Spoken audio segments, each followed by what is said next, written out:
All right, welcome to Motor Talk, the Motorsports podcast. I'm Mike, and I'm here with my regular co-host Vince. How's it going? We're going to cover some of the latest news this week. Hasn't been a lot of big sort of ticket motor racing happening this weekend. None of the mainline entries that we sort of both follow, like Supercars or Formula One. But there has been a lot of news to keep us busy. So what do we got first, Vince? Whole ton of GT endurance and world endurance racing this weekend. The only problem was that I ran out of time to watch it all, basically. It's always a problem with following the GT3 stuff. There's always those weekends where they end up being packed. Like we had Suzuka there. We had Suzuka, Mizzano, then we had just lots and lots of racing this weekend.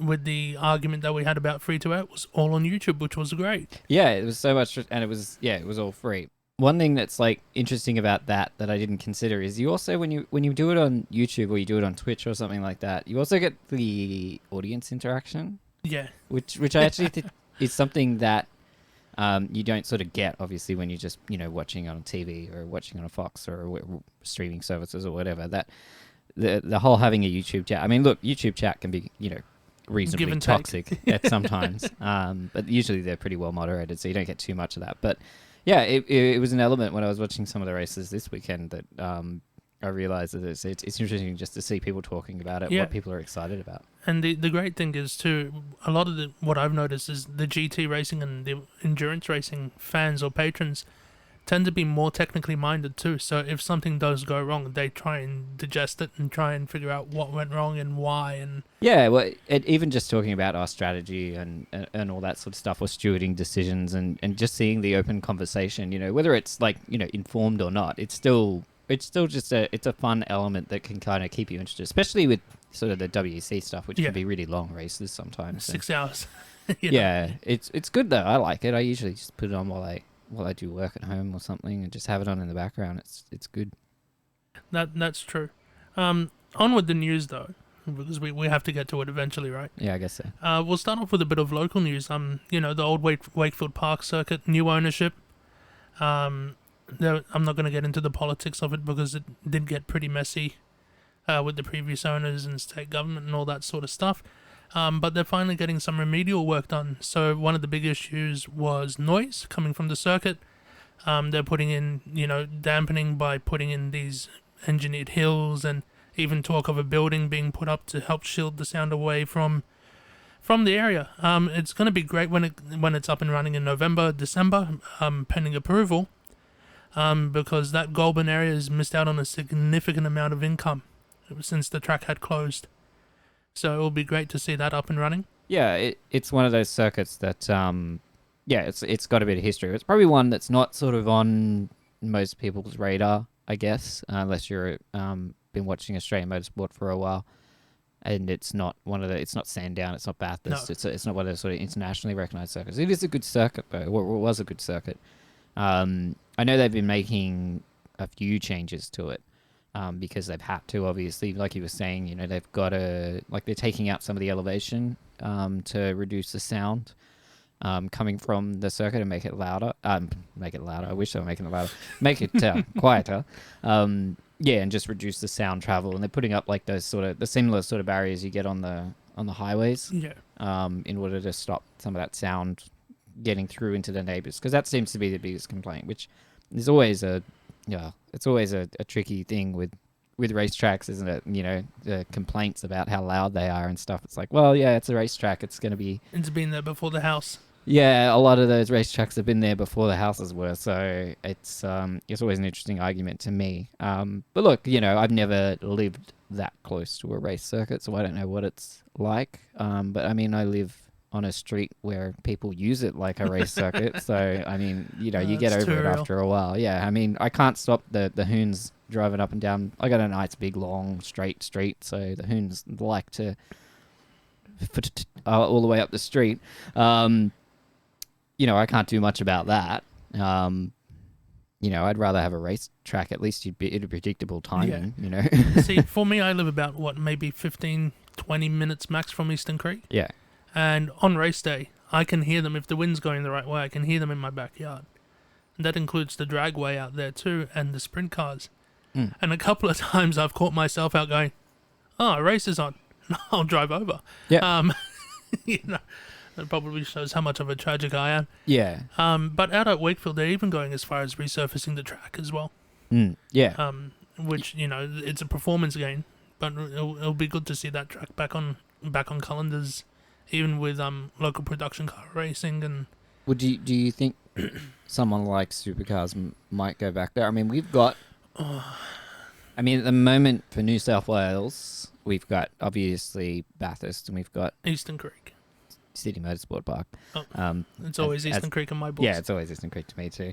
Yeah, we got City Motorsport Park and Bathurst, two of probably the best circuits we have in the country. Honestly, I mean, some people don't really like City Motorsport Park, but I don't understand. I think it's a really nice circuit. It's a decent track. It's a good blend of a more modern layout, but also still very Australian, and you know, got tight, twisty bits, got lots of cool elevation and stuff. I mean, I've maybe biased because it's the circuit I've probably been to the most often in my life because it's so close to us. But it's a really nice track to spectate from. Yeah. I've taken so many good photos at Eastern Creek. It's a really nice circuit. So, but yeah, considering we've got two in New South Wales already as the sort of major ones, I don't know, because I can't see somewhere like Wakefield being able to take away Eastern Creek, and nothing's taking away Bathurst, obviously. So it would be interesting whether they'd be okay with adding another Sydney, New South Wales / based round to the series, because I think the track's too small. Yeah.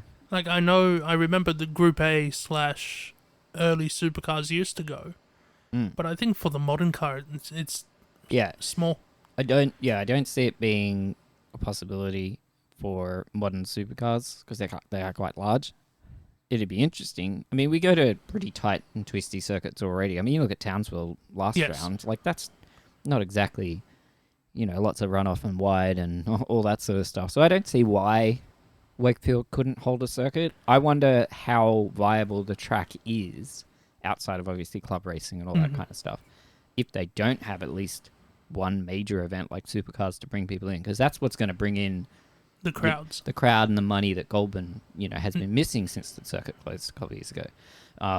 That's what they want to revive it for, is hopefully to bring supercars back there. So I do hope if they get it right and they sort of get it all up to code and spec and stuff, because it's still very much up in the air at the moment. It's all pending approval. Yeah, that we do see supercars give it some support at least, you know, with a round or you know, just to do something, because we just don't have any other big sort of major mainline Australian motor racing series that I can see going there, other than, you know, like you said, production cars or the big issue while I was researching for a future podcast. The realization was made, and this was said by, I think, Tony Quinn, who's the owner of Queensland Raceway now. He just recently bought it. Is I wasn't aware that Queensland Raceway did not have a race. Yeah, it doesn't. It hasn't for a while. Yeah. But even when you look at comparison of track, Winton hasn't had a round for a while either. And Winton, I reckon, is very close to what Wakefield Park is in terms of the type of track and size of track too. I don't know. I don't see how most of the circuits we have in Australia, as long as they can be up to code, obviously, and they can be safe and all that kind of thing, I think most of them are viable for supercars. You know, like, it's just a bit of an extra challenge. I mean, Formula One still goes to Monaco, you know, so supercars can still go to Winton or anywhere else. To add to that, up north, there's a track called Circuit Italia, which after God knows how many years actually started getting a tarmac surface, and they're actually in discussions with V8 supercars as well. So that Circuit Italia is a fairly complex track, much like Eastern Creek was built for motorcycle racing, so there are some twists and turns in there. It'll be interesting to see what happens because, like I said, Circuit Italia was sitting dormant for a lot of years trying to get funding. So if they can pull that in, it'll be interesting to see whether Newcastle can survive. I mean, look, I know something like the Newcastle race, which I completely forgot about when we were talking about New South Wales based races. Newcastle, you know, it's not a terrible street layout or whatever. It's I mean, you were talking about tight and twisty. Oh, that's tight. Just ask Scott. I understand, similar to what, Formula One does with all their street circuits. I understand why street circuits are appealing because obviously there's good infrastructure. It's easy to get to. It brings people into a central CBD where businesses can benefit, all that kind of commercial stuff. I understand why those kind of tracks are appealing, but when you consider how many racetracks there are around Australia, yeah, we've got all these circuits that don't necessarily always get used for, big mainline events. Not that I think as well that every racetrack should be used for mainline events. Like, I think there is a good argument for just having tracks that support, smaller club events and things like that. You want circuits that are approachable to your, amateur Weekend races racer. and your weekend races as well, like just your hobbyists, beyond karting, if people want to do track days, time attack, all those kind of cool things. Ride-alongs. Yeah, or even like the, having more tracks where people can do those, I can't remember. Defensive driving. Oh, defensive driving, but also like the V8 days where they, you get to drive a supercar. Yeah, the fast track days, I think they call them, or something those like little that. track days where you can buy, a lap ticket, or two in a race car and get to drive it full pelt. I think more Australian tracks, the better. So I look forward to seeing what happens with Wakefield, and hopefully we get some good races there. But I guess we'll have to make a trip out if they go. No, absolutely. Yeah. Moving on, keeping it local still, or semi-local, Targa Tasmania has been cancelled for this year. Yeah, sad news. This comes after 4 deaths in the past 2 years. It caused Motorsports Australia to do a review and hold the tarmac permits until the 1st of July. 1st of July is passed and they're still reviewing. It's caused the organisers of Targa Australia to go, you know what? We got people that want to race. You're leaving us not knowing what's going to happen, and they're actually talking about separating from Motorsports Australia. Yeah, it's an interesting development. I mean, look, Targa Tasmania is one of those things that's great. It's always a good to watch. There's it's I think one of the world's best rallies, honestly. Mm-hmm. I love watching Targa Tasmania. I love the weird varieties of cars you get there, the different drivers who decide to turn up. Eric Banner's a regular. Yeah, you just get lots of cool personalities. You get lots of cool cars coming, and it's a really tough, challenging set of stages, to go through as well. It's a pretty tough rally. Even the conditions out in Tasmania can flip on a coin. It's... Yeah, exactly. And Tasmania as well. Like, more motorsport. Tasmania is often the, forgotten son of Australia because it's down there and we forget about it sometimes, Sometimes unfortunately. they don't put it on maps either. Yeah, apologies to all the Tasmanians out there. But, and New Zealand in a way. Having a mainline, one of probably the best rally in the country in Tasmania is really good for Tasmania as well, and whatever we can do to support them. And I'm sure there's been an economic loss from not running the event, this year. So we definitely should do what we can to ensure it in some form continues, because I think it's it's a really sad event to not see and to miss out on. So I know safety's the big thing, but I mean, we still do Isle of Man, so I don't understand. Sometimes, I don't understand. Yeah, look, no one wants it to be dangerous, and we don't want people to die, and we want it to be safe, obviously. But it's rally, and it's probably one of the more dangerous, 4-wheel motorsports you can do. We should be considering that. It's also one of those things where it's like, there's always going to be danger in that type of event, and how do you even solve that? The funny thing is, that's what it tells you on the back of the ticket, right? Motorsports is dangerous. Everybody that walks through the gates assumes the risks that can happen. Yeah, I mean, look, I think obviously the big difference there is it's not just the spectator. It's drivers, spectators. It's safety for everybody. Even for infrastructure and stuff like that. And that's part of the concern. And look, 4 deaths in 2 years is not something to just sort of wipe away. That is something they need to consider. But, looking at, sort of what the cause of those deaths is and what can we actually do about that, short of not running the event. It's weird. Motorsport Australia just like you said, they've sort of been flip-flopping and not really making a decision, which is leaving the organisers kind of stuck. Yeah. I feel that, and this might sound a bit controversial here, maybe Motorsports Australia wants Targa to die because it's not under them. And probably this attitude was brought around, and I've seen it gradually building after Brock was killed. Mm. That there's been kind of this slow upswell about it, always citing safety. Yes, I understand, like you said, safety is paramount for all the stakeholders involved. But, I've been to the WRC Roundup Port Macquarie a few years ago now. And all that separating you and a car when something goes wrong is a hay bale.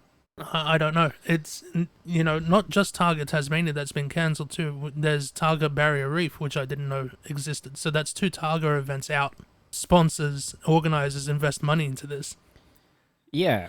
We don't want to take away those kinds of events from, sort of the grassroots motorsports people, because it's one of those things where it's like, motorsports, not everyone's going to look to make this their lifelong full-time career. Yeah, like not everyone can do that as well. And some people don't want to. It's just a hobby for them, something they spend a lot of money on. But, people spend a lot of money on a lot of hobbies. People spend a lot of money just miniatures. Plastic models. Plastic models or like, just doing up cars, collecting cars, sim Bottle racing. Caps. I mean, even sim racing, right? Like, sim racing is a hobby I'm into, and that's, reasonably expensive, and you can go full all out. Like some of the guys who've got those full on immersion, like 5 screens set up, and full immersive setups, triple screens, and all that kind of crazy stuff.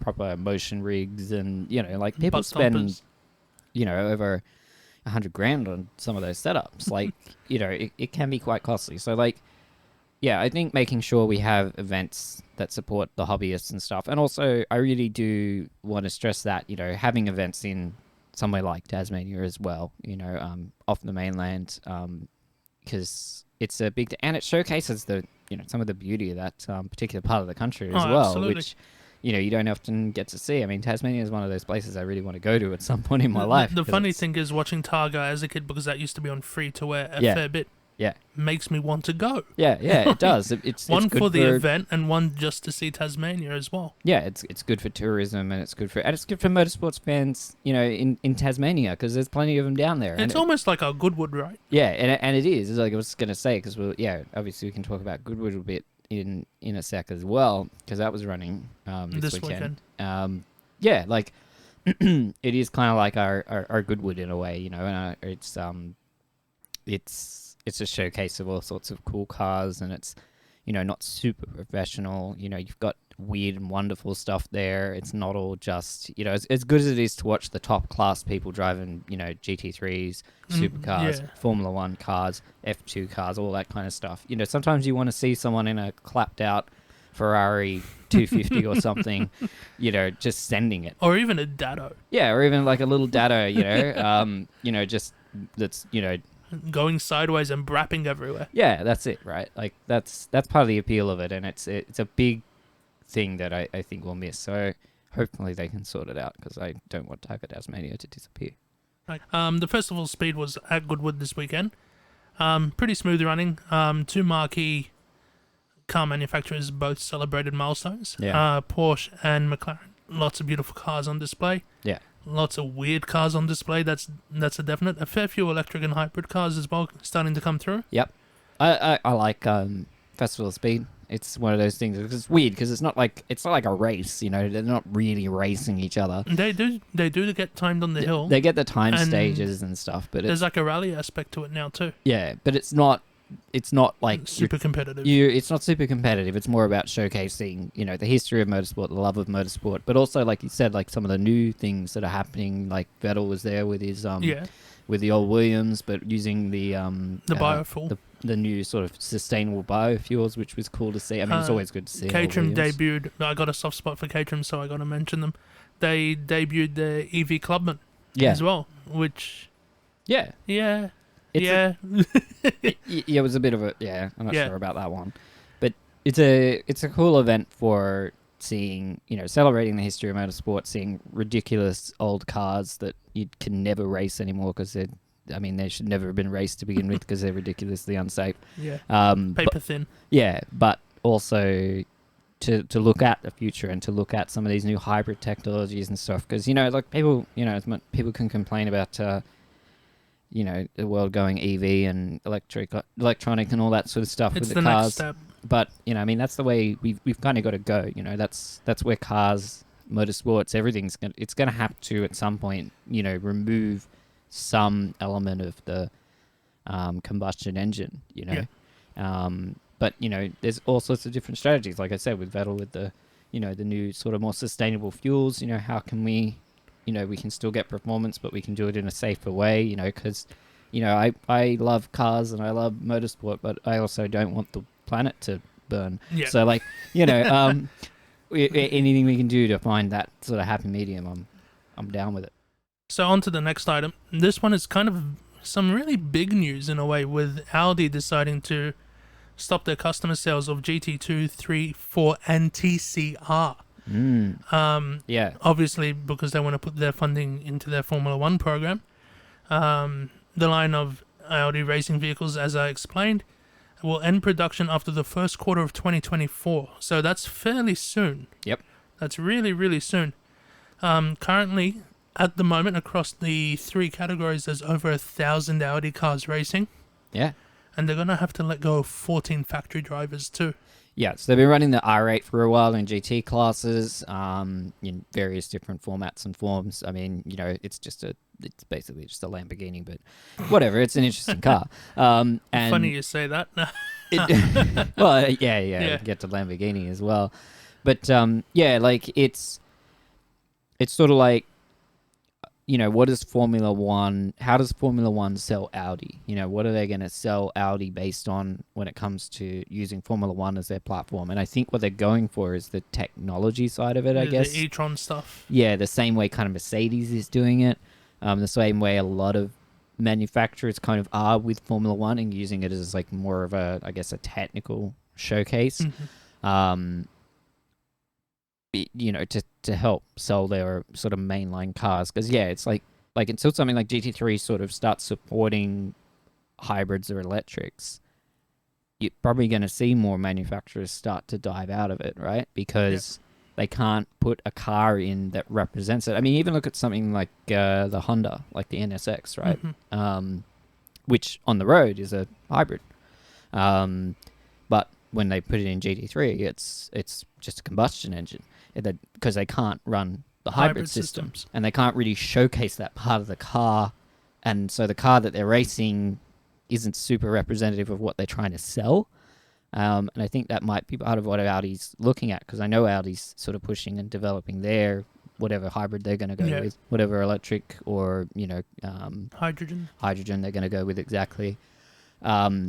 So that's where I think the idea for dropping those sorts of sports car racing, I guess you'd say, and going more just to Formula One is they think they can be more successful there, and it's just a branding exercise. Yeah. To say, Audi's winning Formula One, Audi's at the top of technology, Audi's at the top of, hybrid systems. By the new way 4. Yeah. Yeah. That's it, right? So it's sad because, you're losing a lot of people. Factory drivers are losing their jobs, and it's hard to be a factory driver in GT racing. It's a very difficult job to get. And it's just kind of another brand. Like Toyota doesn't do it anymore with Lexus. Nissan barely supports GT3 anymore. It's only really local customers and things like that. They still sell the GTR platform, but it's not really something they support. But even when we talk about the results as well, the GT World Asia that was just held in Suzuka, there was only one GTR. Yeah, there was only that one. I mean, even just the fact that there was a GTR in the modern day is pretty surprising, because there's not many of them running around anymore in the main line series. There's a lot of them in the Japanese series, and there's still Toyotas and things like that in the Japanese series, because I think obviously there's enough relationship with the local Japanese market, and they sell different cars over there. It might just be a sign that GT racing, as it currently stands, or the GT3 format, the GT2 format, maybe needs to look at how they can continue to be relevant to modern cars, because the whole idea of it is they are supposed to be reasonably representative of a modern car. So basically, what you're saying is that the manufacturers have to come to a consensus on how the technology will be used in the series. Yeah, well, just what do they want? What are the because again, like the process of creating a GT3 car is customer car. That's the idea of it, Yeah. right? It's like, it's gentleman races. It's people buying pre-built race cars and racing against each other. That's the idea, I mean, there's always going to be some level of modification, but what can they do in order to make it so that the road cars represent what's on track closer, and it sort of does that selling argument for them. Yeah. Speaking of manufacturers, Lamborghini unveiled their WEC entrant for next year. The Lamborghini SC63 LMDH car was unveiled before the start of the season. They're looking at using, once again, it's a hybrid prototype. It's going to be using an all-new 3.8 twin-turbo V8 developed specifically for racing, which I hope sounds awesome. Yeah. Because, God, I missed the sound of the V8s in the F1 cars, and watching Goodwood on the weekend just made me realise how much I actually do miss them. Yeah, those old V8s. I remember it's weird with the V8s with the Formula One, because I remember the transition and everyone complaining about the V8s and saying how they're not loud enough and they're not as good as the V10s. And now that we don't have the V8s, V10s are nice. I mean, the V10s was something else. The sound of a V10 engine is just something special. Just the screaming it's still the stock sound for a Formula One car, that V10 scream, because it's so iconic. But I really liked the V8s. I thought the V8s sounded really good, especially when you compare them to, especially the first run of the V6 turbos. Those things sounded appalling. That's the worst sounding Formula One cars ever. But yeah, it's an interesting little side point to that. We missed the V8s, but the Lamborghini, it looks cool. It's the first thing. It looks like a Lambo, right? They've done a really good job. I usually don't get excited or super interested in a lot of prototype stuff, the modern prototypes for Le Mans and all that kind of thing in the World Endurance Championship, just because it's cool from an engineering perspective. And I'm a bit of a nerd with engineering and all that kind of stuff, but I'm not as into that. I'm more into the racing and the rawness and the. You could argue that the shape was derived from the Jag, that early 90s, late 80s Jag as well. But yeah, everybody started to follow that form, right? Yeah, and they generally all the prototypes look kind of the same. But this Lamborghini, it looks different. It looks interesting. It looks sort of like a Lambo. Yeah, it's got it kind of had. Well, it's interesting because I don't usually think Lamborghinis look very nice. Honestly, they're not one of my favorite designs of car. I mean, they're consistent. Don't get me wrong, but that wedge shape that they basically go with for every single car they've produced since the Countach. Yeah, pretty much. They've basically just been redoing the Countach, and I'm going to be controversial. I never really liked the Countach look that much. It's the rear wing on that. Yeah, the rear wing's pretty cool. It's not ugly, but yeah. It's not one of my favorite cars of all time. It's not an F40, which is a much nicer looking car in my opinion. But yeah, they've all sort of, like you said, everybody's sort of followed that same look and styling. So to see something new, different, it'll stand out a lot more, on track, which I think is the silhouette of a car is really important with motor racing these days, especially when the cars no longer represent what's on the road anymore.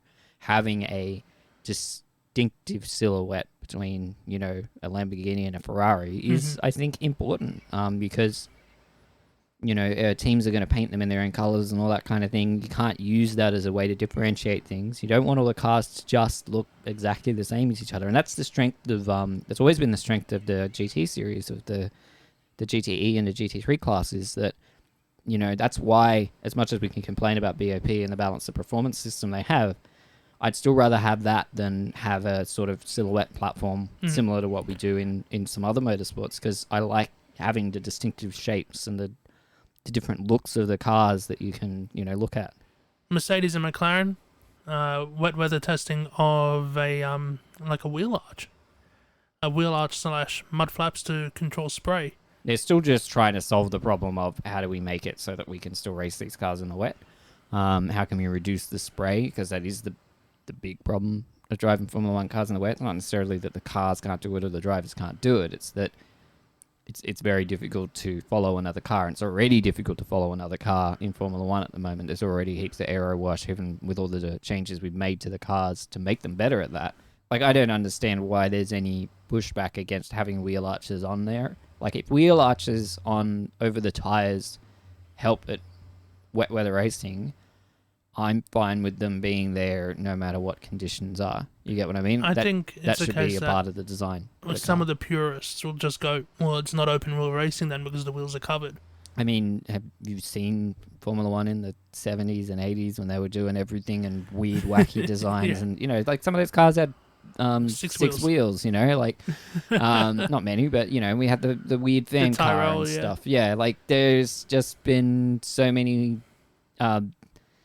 there's been plenty of Formula One car designs that had sort of almost like arches on the to get over the rear tires. Like, as long as the majority of the tire is open to the air, I think it's still an open wheel format, and I think we're fine. You know, I'm not talking about having completely enclosed arches.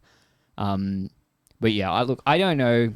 I'm not sure they can ever reduce the spray enough to give drivers the confidence, because at the end of the day, it's an open wheel format. It's an open cockpit format. Yeah. They don't have wipers. They're not protected from the elements. If it's raining bad enough, we just need to just accept the fact that we can't race. We have to pause. We have to stop. I don't know if we'll see anything really, honestly, come out of the testing. But be interesting to see what people say. Now onto some esports news. This is fairly new. Yeah, this just came in just before we started. So was a bit of a chuckle. Yeah. Max Verstappen was racing this weekend because they had the weekend off. They were racing around in Spa. Basically, a driver within that race ran Max a bit wide. Max wasn't too appreciative of it, so he decided to, charge down the Camel Straight and bump the driver off at Le Combe. Yeah, like the kind of thing you used to do when you're in like a lobby with Forza 3. Yeah, when you're in like a Forza lobby or a Gran Turismo race or something with your mates and you're just having fun. Not the kind of thing you expect to see in a properly sanctioned official race with sponsorship and all that sort of stuff. Like this was weird to watch this. I must have watched that clip like 18 times to try and really understand what the hell, like what I was actually seeing, because I just couldn't believe it. That it was really odd to me, because it's like, this is not Max partying with his friends, and having a bit of fun. This was a proper race. Yeah, it's a sanctioned event, right? Yeah, it's, this is an official a race, and yeah, it's only sim racing, but it's also like, was it last year or it was earlier this year actually, whenever when he blew up, the Le Mans in R Factor, the Le Mans 24 event had a massive stink about how much preparation they do and how much work is in, preparing for these events and all that sort of stuff. And then he bumps off a guy. And then he goes and does something like this, which is just... I couldn't believe what I was seeing. Like, not for any driver to do that. Not just someone like Max Verstappen, but especially someone like Max Verstappen, who does have sponsors, who is supposed to be... Who holds a super license, right? Yeah, he's got a super license. Like, he's supposed to be representing the top class of sim racers, right? And he's a big champion for sim racing, and here he is doing something that arguably treats it as if it's a joke. There's no justification for that. I don't care how angry you get. You do not, like, getting a bit mad and going for a cheeky overtake, on the inside, or going for a dive bomb or something like that. What happened? Yeah, but doing a dive bomb or something on someone because you're a bit angry, or giving them a bit of a punt from behind, or getting a bit rough and not giving them the space that they deserve. Those kind of things, I can understand them. And doing something like that you would never do in real life, to me, it's the worst thing you could possibly do in sim racing, because it's completely disrespecting the other drivers on track. Because it's like, yeah, he took out... He purposefully took out another driver. Yeah. And didn't just do it with a little subtle, I'm just going to No, just going to not give you the it's room. It's basically the racing equivalent, right, of walking onto a football pitch, knocking the guy out because he hip bumped you Yeah. when you got the ball, and just walking back off, right? Yeah, it was it's aggressive, it's premeditated, it's entirely uncalled for, and he should be, he should be ashamed of himself. I don't know how he's gonna. I haven't seen if he's tried to defend himself from this at all. It's been It's that fresh. it's that fresh, but I can't understand. There's no reason to act that way in any, even if you're in just a public lobby or whatever. Or you're on a service like low fuel motorsport if you're in ACC or anything like that. It's really surprising behavior. I know Max has had a bit of a rep and all that sort of stuff, and he's always been had a bit of that aggressive reputation on track in real life and all that kind of thing. But this is absolutely this is like schoolboy behavior, right? Like this is something I expect from us 16-year-old kids. Even back in the day, I wouldn't do stuff like that unless it was one of our mates playing. Yeah, one of our mates playing. Certain mate that we won't name. Yeah, unless it was just people I knew, and it was a friendly thing, and there was nothing on the line. We were just having fun. And even then, it's still the sort of thing. It's definitely not something I generally would have done, but just that. I was just honestly surprised, and I had to watch it so many times just to try and understand what led to it and whether there was something I could see in there that justified his actions. But there just isn't. There just isn't. He completely cuts the track. He aligns the guy up and just nukes cannonballs him, right? And takes them both out of the race, basically. Yeah. And in iRacing, unlike some other sim racing like ACC and all that kind of stuff, when you get damage in iRacing, it's not you just go back to pits and you get a brand new car. There's a level of that damage which will not be repaired in the pits, and it's taken both of them out. It's just, I don't know. Maybe we'll get some more news on that. It's a bit of a fresh story. Do you think though that a single race DQ is sufficient? Do you think he should miss out on another round? He will lose ratings and stuff, but I think a ban from events for a certain period of time, a couple of months, whatever. Not allowed to compete, because that's just something. I don't care who you are, whether you're Max Verstappen or just some average sim racer guy who does it on the weekends. You should never purposefully take someone out, no matter what they've done to you. No matter what, I don't care how they've slighted you. You don't just you don't target someone and treat it like you're playing Burnout. And it makes, my biggest thing with this, that makes sim racing look silly, and it's bad for sim racing. And as someone who's been kind of a poster boy for, hey, sim racing, real races support this. And it's like sim racing, and he's been on the record saying sim racing is not just a fun little game. It's it's a serious thing, and we should take it seriously. I don't know. It seems, and it, again, as much as Max gets called an aggressive character, I still think, to me, it's surprising to see him do something like that, even in a sim race. So, I'll be interested to see all the tea that spills in the next couple of days and weeks. There is one piece of news that we haven't talked about yet, but that's because it needs its own podcast, which we're going to do separately a little later in the week. So we'll obviously talk about probably the biggest motorsport news last week, which was Daniel Ricciardo going to AlphaTauri, which is a really big story, and there's a lot to that, so we wanted to separate that. So we're going to do that as the next one, which will be this week as well, because we want to sort of talk about not just that news, but also, Red Bull, its decisions, as far as the drivers have gone, recently, but also throughout history and all that kind of stuff, because we thought it'd be an interesting topic. Yeah, as I'd like to call it, the Red Bull meat grinder. Yeah, exactly. So look out for that, but that'll do it for the news for this week. We'll be back next week with, I'm sure, some new news as we go to a few different events. F1 supercars are back. Yeah. And I'll keep tabs of what's happening locally as well. Yeah. Okay, well, thanks for listening. As always, like, share, subscribe. Follow us on all the relevant platforms. Leave reviews and comments, all that good stuff. We always read it. So, any feedback's always appreciated. Thanks for listening. Stay safe.